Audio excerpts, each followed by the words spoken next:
What's up everybody, welcome back to the channel. I finally got the chance to visit Epic Universe, and I will be giving my overall thoughts on the park in a separate video, but today I'll be ranking all of the rides I rode at Epic Universe. Unfortunately, there are some rides I did not get to experience, those being Constellation Carousel, Fire Drill, Dragon Racers Rally, and Curse of the Werewolf.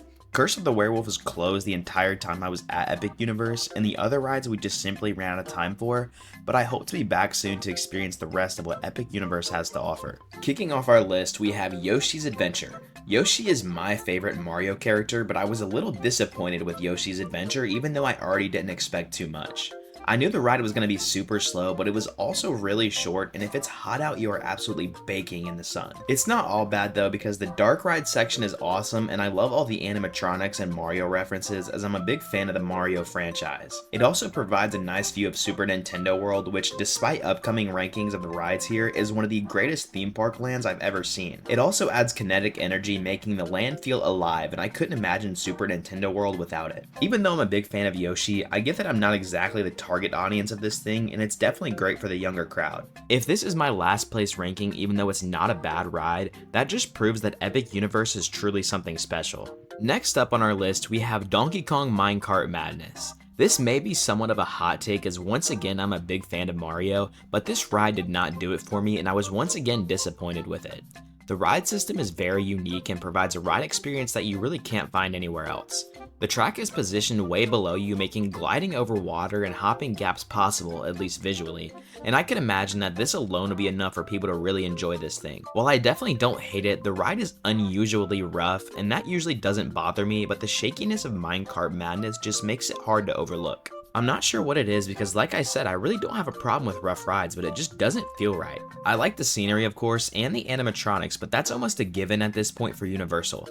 They have really stepped up their game lately when it comes to physical sets instead of screens, and I prefer a rough ride to some screen slop like Jimmy Fallon or Fast and Furious. But much like Yoshi's Adventure, it's way too short, which may be a good thing considering the roughness, but this often has some of the longest wait times in all of Universal, so be sure to rope drop or fast pass this one, because for me this ride is not worth the crazy wait that it gets.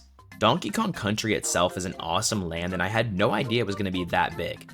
I thought it was going to be just like the Hollywood version, but with an extension where Donkey Kong would be, but it was basically a whole new land that doubles the size of Super Nintendo World. Next up on our list, we have the final ride in Super Nintendo World, Mario Kart Bowser's Challenge. I know many of you would absolutely put Minecart Madness over Bowser's Challenge, but as a fan of Mario, this might be my favorite queue out of any ride ever. Being in Bowser's castle and seeing so much stuff that I grew up with felt magical. I love all the references to Mario and even the Mii's at one point, which is something I did not expect. The line alone is enough for me to rank this above Minecart Madness, and I'm rather impatient when it comes to waiting in line, but I could wait in this line all day. The ride itself is an augmented reality shooting dark ride, which is pretty cool, but it's very confusing, and me and my family got off this ride more confused than anything. I think I liked it, but the AR goggles leave a lot to be desired and honestly take away from the amazing sets showcasing all the different kinds of worlds from the Mario games. For me personally, a lot of shooting dark rides distract you from the actual ride itself, and this might be the worst culprit of them all, as you are literally wearing goggles and the physical sets are sometimes hard to even make out. I would honestly prefer to not even play the game and just take off my goggles and admire the amazing physical set. If I lived close to the parks, I could see myself trying to get good at the game and go for high scores, but as something I only got to experience once, it was rather difficult to figure out what was happening. This might be a skill issue, but at least it's fun to talk about. That being said, if I was a kid, I would absolutely love this ride, and I'm sure the younger crowd will adore this thing, so if you have kids that love Mario, this is a must-do. Before we move forward, I would just like to ask that if you enjoyed what you've seen so far, please consider subscribing.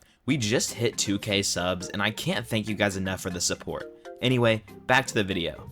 Next up we have Hiccup's Wing Gliders. This is a great family coaster with 2 launches and amazing scenery. I love the toothless animatronic of course, but once again that's basically a given. I unfortunately only got to experience this ride once, and on the second launch we were held there for at least a minute. Of course these things happen and I'm not docking the ride points or anything, but I would have loved to have rode it again to get a better feel of the ride. Unfortunately, the second time I went to ride it, the ride broke down and there was only an hour left in the day, so we made the hard decision to go ride something else, which I will get to later. It's great for the whole family, but I really don't have a whole lot to say about it. It's a step down from Hagrid, so it's great for the younger crowd. Hagrid's is still the best family coaster ever, but this isn't trying to be the next Hagrid's, and it's perfect for all ages. Moving on to our top 3, we have Harry Potter and the Battle at the Ministry. This one is kind of difficult to talk about because it's very different than pretty much anything I've ever experienced, so let's start with the queue. As I said earlier, Bowser's Challenge has my favorite queue, but Battle at the Ministry really gives it a run for its money. The ride takes place at the Ministry of Magic, of course, and the entire ministry from the Harry Potter films has basically been reconstructed here. The scope and size of this ride is massive, and it almost feels like an entire theme park land, except it's one ride. Yes, it's that big.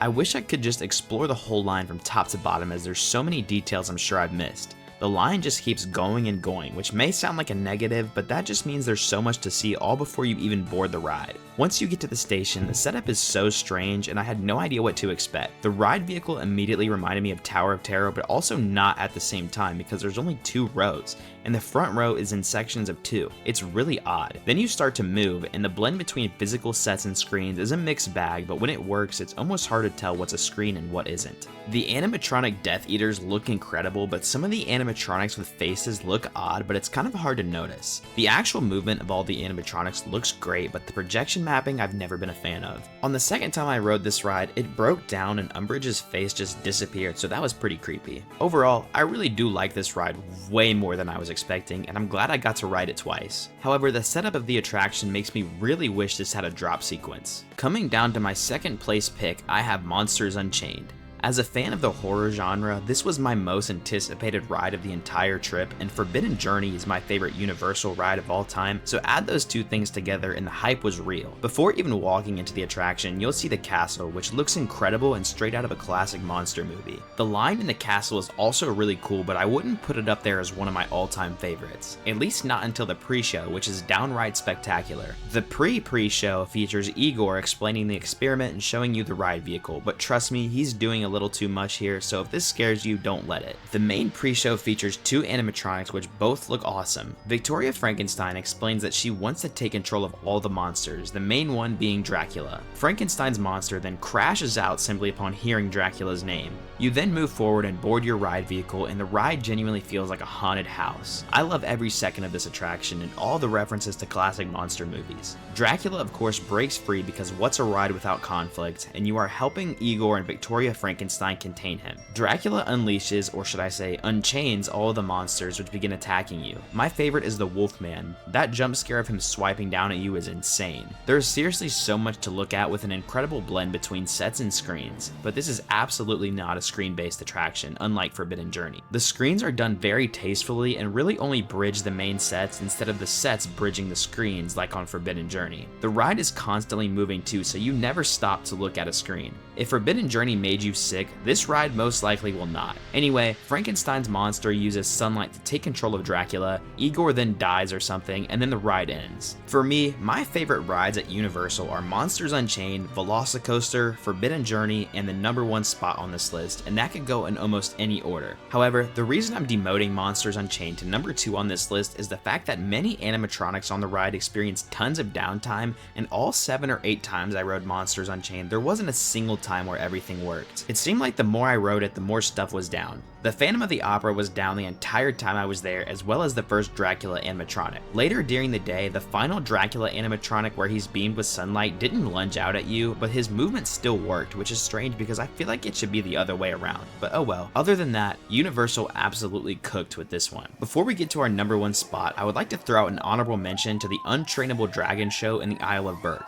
This isn't a ride, so I can't put it on the list, but it is truly one of the greatest theme park shows I've ever seen, rivaling the best of the best. Coming down to our #1 spot, I have Stardust Racers. Stardust Racers is truly something to behold. It is the perfect roller coaster and the greatest roller coaster Universal has ever built, Velocicoaster being right there with it. But the dueling aspect, at least for me, gives it the ever so slight edge on Velocicoaster. The theme of the ride is racing comets, literally the coolest thing I've ever heard. I love the theme of this ride in all of Celestial Park. It has a vibe which I can't even begin to describe. Once you get through TSA, I mean the lockers, you get to pick between green and yellow, and I think I prefer green, but they are both both 10 out of 10s. The way the two tracks interact with each other is unlike any dueling coaster I've ever seen. It feels like a race between two comets. A detail that I love about this ride is the flux capacitor on the back of the train from Back to the Future. Such a cool detail. The first launch is straight up wild because it feels like two launches in one. You launch and then about halfway down the track you launch even faster. It's unlike anything I've ever experienced before. You then hit what is in my opinion one of the single greatest airtime moments I've ever experienced, especially in the back. The rest of the layout is filled with tons of strong airtime as well as an awesome inversion called the Celestial Roll, where both tracks revolve around each other. You can look up and see the other train. It's incredible. There's also another launch as if it couldn't get any crazier. There's tons more airtime and everything that makes a coaster great. I see why most people still prefer Velocicoaster, and sometimes I really do question which one I like more, but it really comes down to preference, and I prefer airtime to inversions. However, what really cemented Stardust Racers as my number one is the incredible night ride unlike any other. What's awesome about it is that the track really isn't lit up, but the trains are, making the whole comet racing thing even more awesome. I got to experience this thing 5 times, which is why I didn't get to ride everything in Epic Universe, but it was worth it because this is my new favorite roller coaster of all time. Alright guys, that's all for today's ranking. Let me know in the comments how you would rank Epic Universe. If you'd like to keep up with me, be sure to follow me on Instagram. The link to that will be in the description. Another thing I'd like to mention is that channel memberships are now available for anyone who would like to support the channel. For now, I'll be doing member shoutouts, but more perks will come later. Anyway, don't forget to like and subscribe, and I will see you guys in the next video.